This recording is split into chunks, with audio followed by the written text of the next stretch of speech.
everyone, my name is Angel K.S. Rafael, currently taking Bachelor of Secondary Education in Mount Carmel College of Casiguran. And I'm here with Mrs. Jovelyn Simanes, and we will be discussing the philosophical thoughts in education. In life, it is important to understand who you are as a person, what you believe in, and what you devote to. These values are important because they dictate what you do in your life, as well as how you act and react to the situations that you may face. This concept holds no less importance or value in the professions of teaching. Who you are as a person and what you believe controls what you will be like as a teacher. Your philosophy as a teacher is important because it leads to, among other aspects, exactly how you present yourselves, your materials, how you develop your students. For the most part, there are 6 main areas of educational philosophy that teachers can fall into. Sometimes a teacher can have one main philosophy that he or she feels suits them perfectly. It's also possible that a teacher may combine 2 philosophies that they may feel contour better to their beliefs. And here are the thoughts of education philosophers on what should be taught and how learners should be taught. The first philosopher is John Locke, the empirist educator. John Locke was an English philosopher, often classified as an empirist, because he believed that knowledge was found in empirical observations and experience. Locke was among the famous philosophers and political theorists in the 17th century.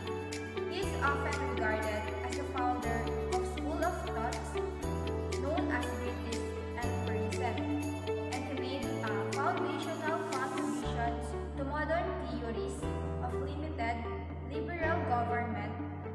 He was also influential in the areas of theology, religious tolerations, and educational theory. In his important work, the essay concerning human understanding, Locke set out to offer an analysis theory according to which we acquire ideas through our experience of the world. The mind is then able to examine, compare, and combine these ideas in numerous different ways. Knowledge consists of special kinds of relationship between different ideas. Locke emphasized on the philosophical examinations of the human mind as preliminary to the philosophical investigations of the world, and its content represented a new approach to philosophy, one which quickly gained a number of converts, especially in Great Britain. In addition to his broader project, the essay contains a series of more focused discussions on important and widely divergent philosophical themes. For John Locke, education is not acquisitions of knowledge contained in the great books. It is learners interacting with concrete experience, comparing and reflecting on the same concrete experience. The learner is an active, not a passive, agent of his or her experience.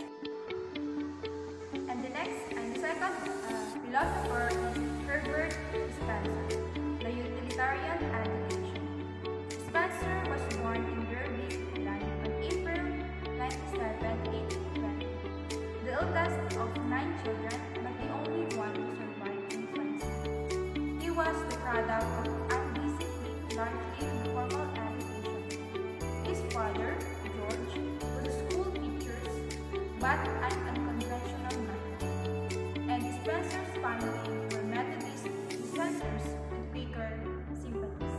Person of electric interest, Spencer eventually trained as civil engineering for railways, but in his early 20s turned to journalism and political was initially an advocate of many of the causes of philosophic radicalism, and some of his ideas show similarities to utilitarianism.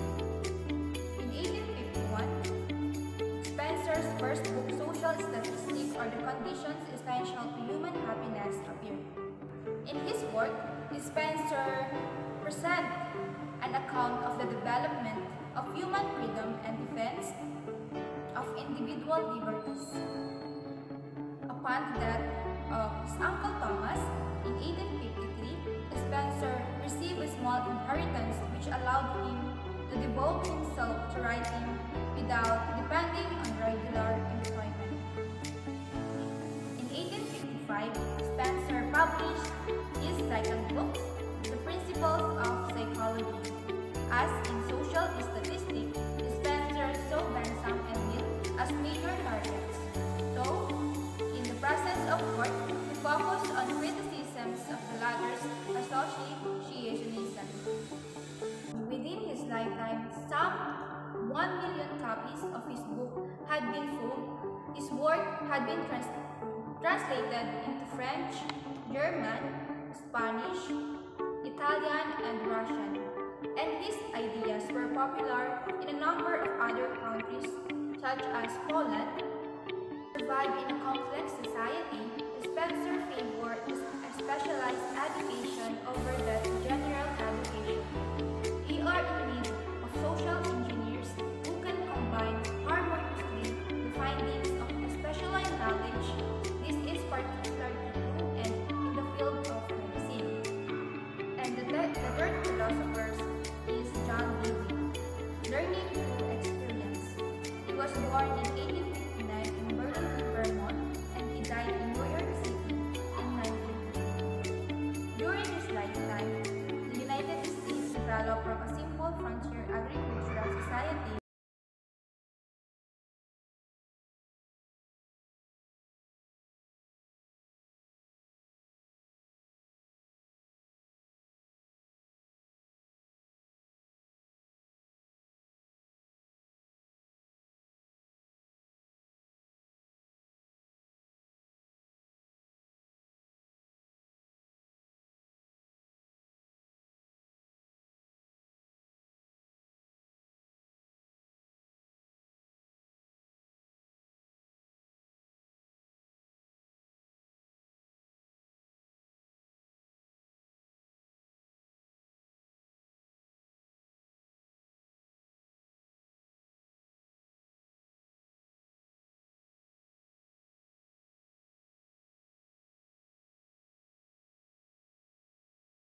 contemporary dilemmas in education.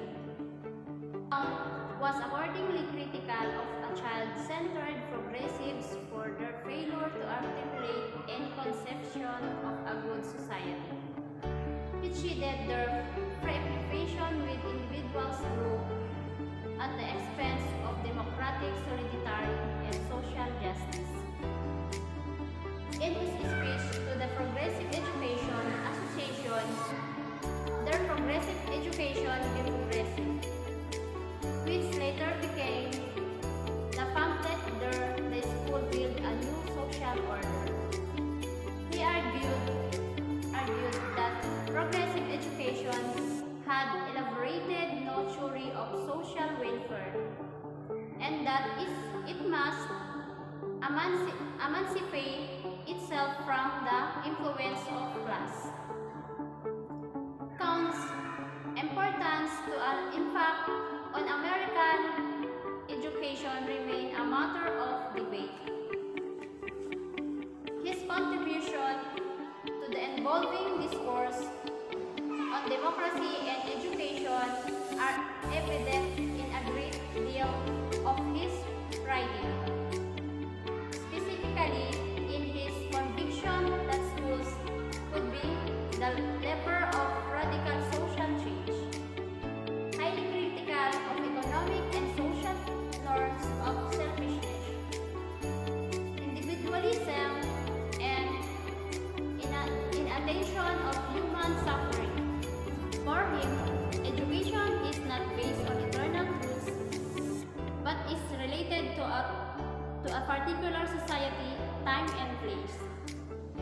For him, by allying themselves with a group that want to change society, schools should cope with social change that arise from technology.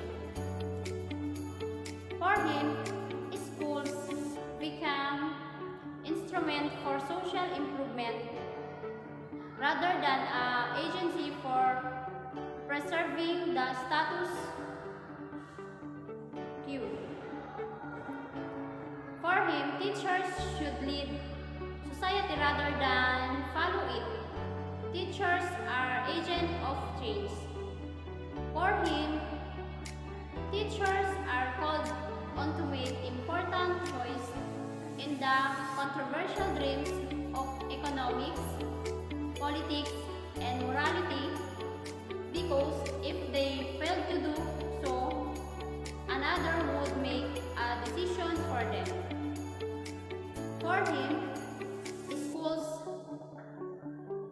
ought to provide an education that afford equal learning opportunities. The fifth philosopher is Theodor Bramett, the social reconstructionism, the prophet father of the coming world. Theodor Bernhard Bramett, 1904 to 1987, was a leading educational philosopher of the 20th century.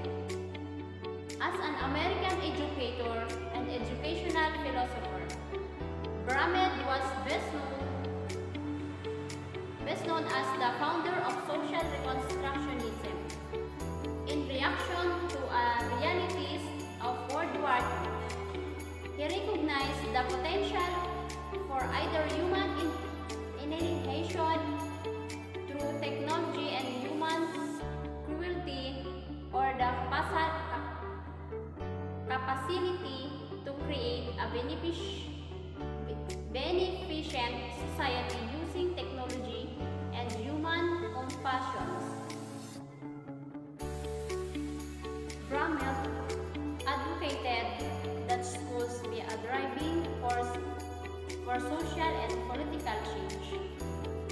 He held that a system of public education that is aware of the findings of the behavioral science would bring about fundamental change in the social and economic structure of society.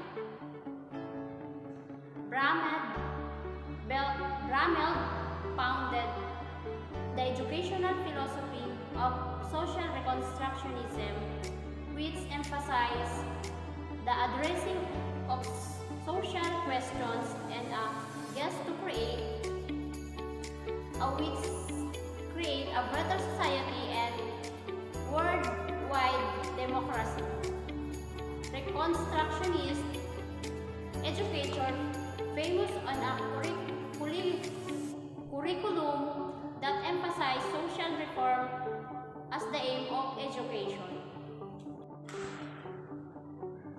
In the early 1950s, Brameld outlined the distinctive features of social reconstructionism. First, he believed in a commitment to building a new culture in which the common people would emerge as the leaders of society. Second, he felt that the working people should control all principal institutions and resources if the world is to become genuinely democratic. The structure, goals, and policies of a new order must be approved and enacted with public support. The third, Brameld believed that the school should help the individual not only to develop socially, but to learn how to participate in social planning as well. The individual must find ways to satisfy personal needs through social consensus. The fourth, he believed learners must be convinced of the validity and urgency of change but must adhere to democratic procedures. The last philosopher is Paul Freire, was one of the most influential philosophers of educational of the 20th century. He worked wholeheartedly to help people go through his philosophy and his practice of critical pedagogy. A native of Brazil, Freire's goal was eradicate illiteracy among people from previously colonized countries and continents. His insights were rooted in the social and political realities of the children and grandchildren of her former slaves. His ideas, life, and work served to ameliorate the living conditions of oppressed people. Paulo Freire, a critical theorist like social reconstructionist, believed that systems must be changed to overcome oppressions and improve human conditions. Education and literacy are the vehicle for social change. In his view, humans must learn to resist oppression and not become its victims nor oppress others. To do so requires dialogue and critical consciousness. The development of awareness to overcome domination and oppression, rather than teaching as banking, in which the educator deposits information into students. Hence, Freire saw teaching and learning as a process of inquiry in which the child must invent and reinvent the world. A central element of Freire's pedagogy is dialogue. It is love and respect that allows us to engage people in dialogue and to discover ourselves in the process and learn from one another. By its nature, dialogue is not something that can be imposed. Instead, genuine dialogue is characterized by respect of the parties involved towards one another. And that's all. Hope you gain knowledge